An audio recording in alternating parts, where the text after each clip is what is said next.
Good morning, students. Chapter 7, System of Particles and Rotational Motion. Yes, we know what is linear translational motion that we have discussed in chapter number 3, 4, 5 and 6.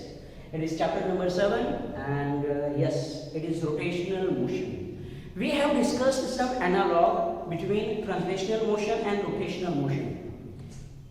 Linear displacement, angular displacement. Linear velocity, angular velocity. Linear acceleration, angular acceleration. Yes. Then equations, they are also similar. Okay. Then what is analog of force in rotational motion? For translational motion, what is required? Resultant force. Similarly, for rotational motion, what is required? Torque. So, torque is rotational analog of force. Yes, it is. Okay.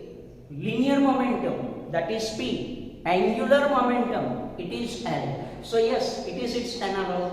So most important thing, in translational motion, mass plays the most important role. Mass plays the most important role in translational motion. So what is analog of mass? What is analog of mass? Yes, what is question?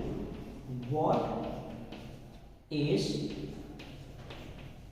analog of mass in rotational motion?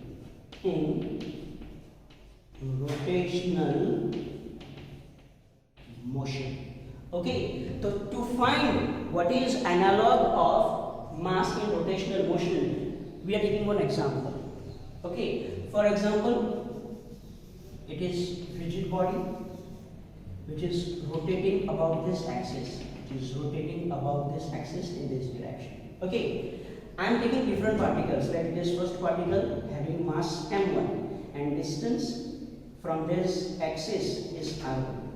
Another particle having mass m2, distance from this axis is r. Another particle at this point, mass m3, distance from this axis is r3, etc., etc., etc. Okay, so see, as shown in figure, take a rigid body,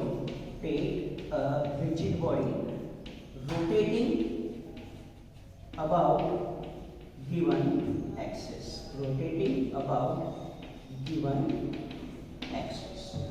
Okay, take some particles having masses m1, m2, m3 dash dash dash at distances r1, r2, r3 from this given axis. Yes or no? Yes. Okay.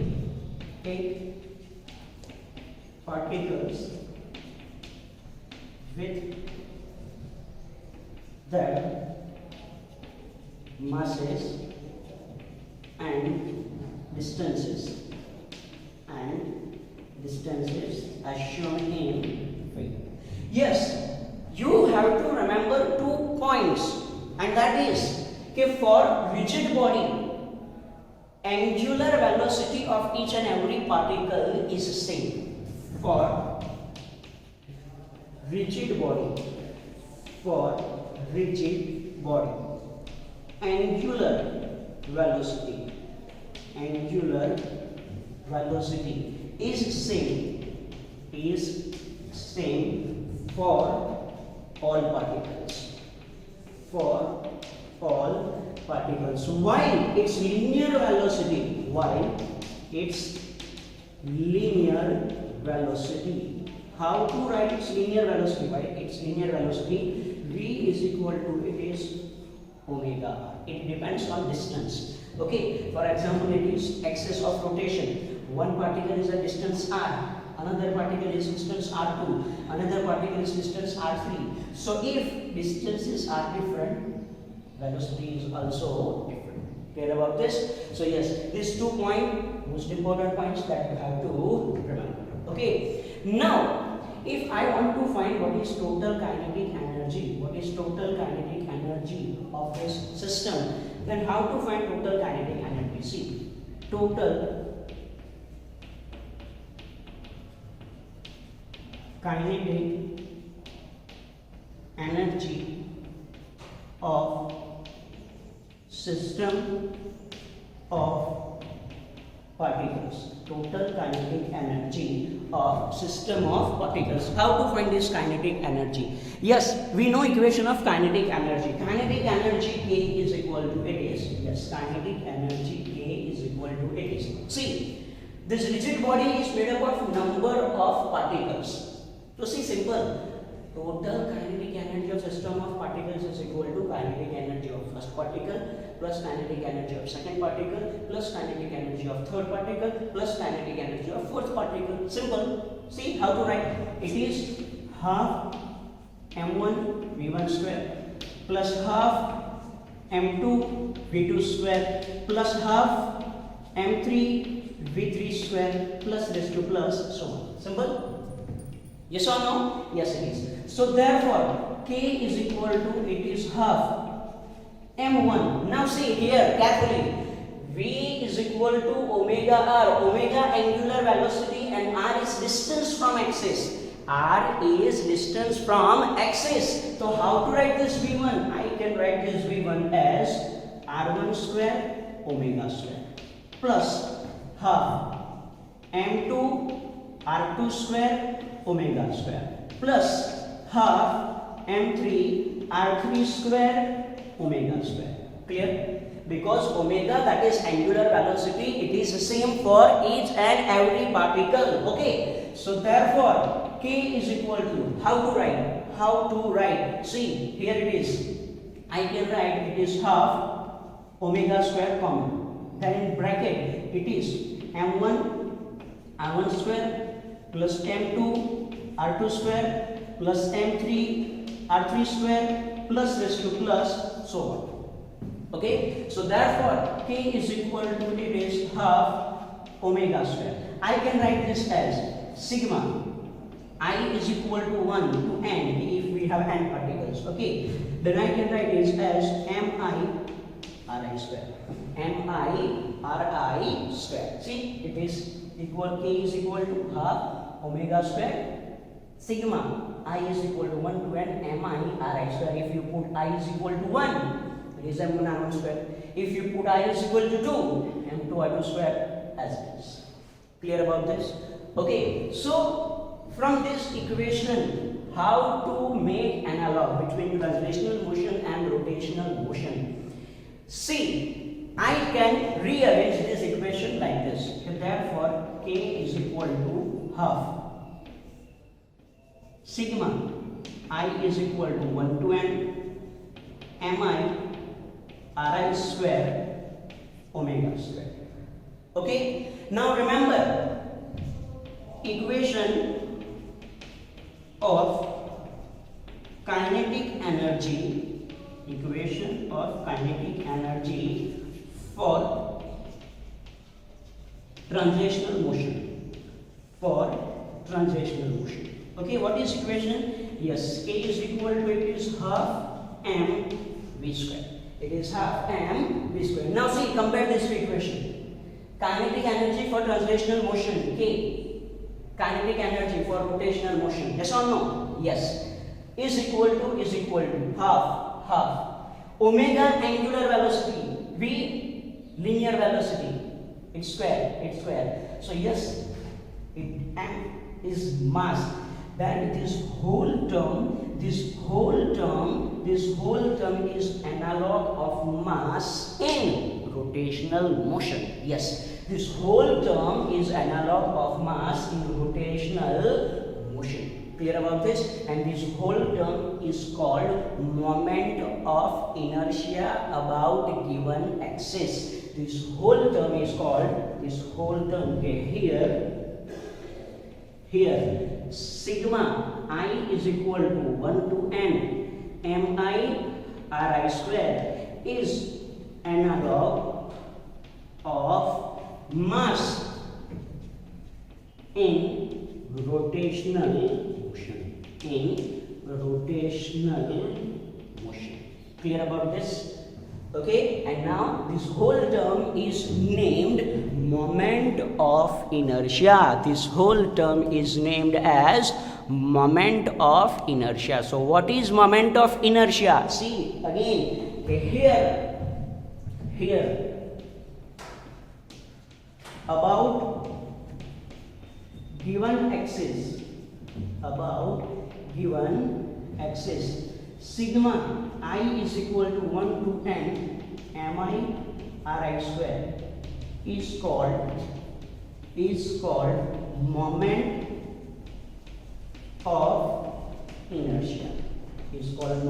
of inertia. And it is denoted by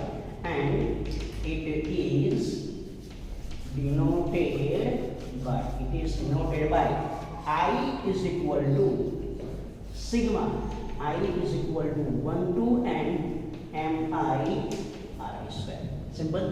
Where m is mass and r is distance, perpendicular distance from given axis. But yes, this equation is for particles. Okay, particles like this m1, m2, m3 dash dash dash. So what is analog of mass in rotational motion? Yes, it is moment of inertia. So yes, translational motion, chapter number 5, laws of motion. Whatever mass we have discussed, its properties, the mass plays very important role in inertia. That same role is played by moment of inertia in rotational motion. Clear about this? Yes, this moment of inertia, it will oppose change in its state. Clear about this? Okay, now what is moment of inertia for system of particles and what is radius of gyration, that we will see. See, here it is.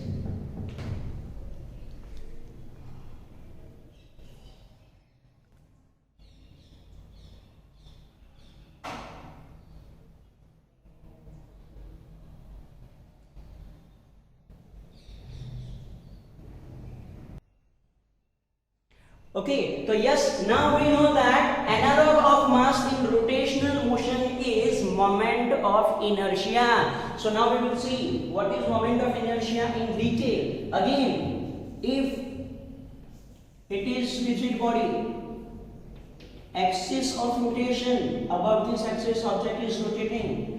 First particle having mass m1, its perpendicular distance from axis is r1. Another particle having mass m2, its perpendicular distance is r2. Another particle having mass m3, perpendicular distance r3. Particle mass m4, perpendicular distance r4.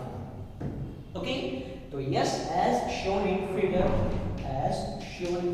figure, okay, for particles having masses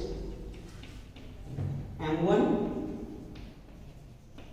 m2, m3 dash dash dash, let perpendicular distance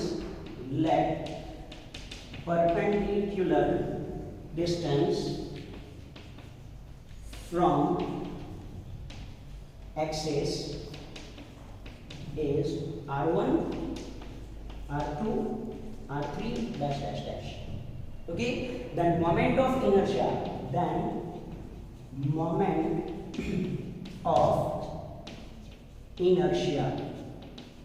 for system of particles,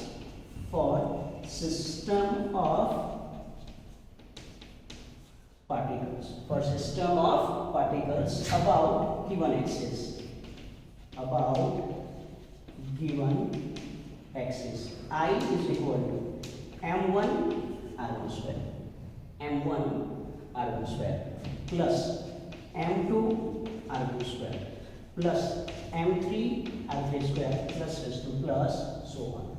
So in general, if I want to write equation for moment of inertia of a particle,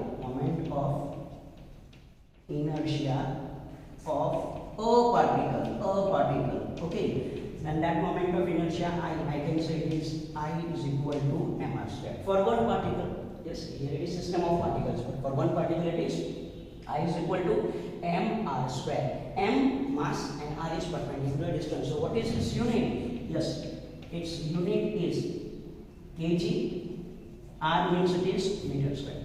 So its unit is kg meter square. Simple. Okay. What is its dimensional formula? Yes, it is m1, l2, and here it will be t0. Simple. So yes, its dimensional formula is m1, l2, and t0. Now one important statement. Okay, moment of inertia. Moment of inertia depends on first selection of axis. First selection of axis. Selection of axis means see, it is one axis of rotation. If I change axis of rotation, for example, see, I am taking this axis of rotation. I am taking this axis of rotation. Okay, means axis of rotation is changed. Then what happens? Then see, from figure it is clear. Okay, perpendicular distances for each and every particle changes. Perpendicular distance for each and every particle changes. So obviously, if distances changes, moment of inertia also changes. So yes, first and most important point, that moment of inertia depends on selection of axis. For a given object, for given system of particles, for given body, if you take different axis of rotation, moment of inertia will be different. Okay, and yes, we will see some special cases for only one object, for ring, for sphere, okay, for disc, we will see different cases, so you can easily understand. Okay, so yes, moment of inertia depends on selection of axis, and second, distribution of mass. Distribution of mass. Okay, so yes, this one point you have to remember, that moment of inertia depends on selection of axis and distribution of mass. Clear? Okay, now next point is, yes, what is next point? Next point is radius of gyration. Radius of gyration. Okay, what is radius of gyration and what is its importance? See, here it is. See, here it is. What is radius of gyration? See, I am taking the same system of particles, but I am assuming that mass of each and every particle is same. Let mass of each particle is same. Means m1 is equal to m2 is equal to m3 dash dash dash is equal to m. Clear about this? Okay. So therefore, how to write equation of moment of inertia? I is equal to, it is m common, r1 square plus r2 square plus r3 square plus this two plus so on. Okay, this side here you have equation. See, I is equal to m1 r1 square, m2 r2 square plus m3 r3 square. If m is same, then m I can take common. Okay, yes. Now one step you have to remember. M, divide this equation by n and multiply this equation by n. Okay, it is r1 square plus r2 square plus r3 square plus s2 plus so on. Okay, now n means what? N means total number of particles. N means total number of particles. Total number of particles. So if m is mass of each particle, mn means total number into mass of one particle. Total number into mass of one particle. It is called total mass. So I is equal to, it is total mass, and here I can write it is r1 square plus r2 square plus r3 square plus s2 plus so on divided by n. Okay, and therefore I is equal to m. This whole term is replaced by k square. This whole term is replaced by k square, where k square is equal to, it is r1 square plus r2 square plus r3 square plus s2 plus rn square, because we have n particles, divided by n. And if I am taking square root, then therefore k is equal to, it is under root r1 square plus r2 square plus r3 square plus raised to plus so on rn square divided by, here it is, and this k is called radius of gyration. It is called radius of gyration. Clear about this? So yes, you have to remember this equation also. Okay, for system of particles, moment of inertia about given axis I is equal to mk square, where m is, what is capital M? Yes, capital M is total mass of given system. Capital M is total mass of given system. Clear? So yes, moment of inertia I is equal to, it is mk square. Moment of inertia I is equal to, it is mk square. Where what is k? K is square root of average of square of radius. Again, square root of average of square of radius, distances. Clear about this? So it is moment of inertia. Now I is equal to mr square. It is moment of inertia of given particle. Now in next theories we will see, or we will find moment of inertia for different objects. Okay, how to find moment of inertia for different objects. And yes, two most important theorem of this chapter, parallel axis theorem and perpendicular axis theorem. But before that, you have to understand what is moment of inertia. Clear about this? This is it for today.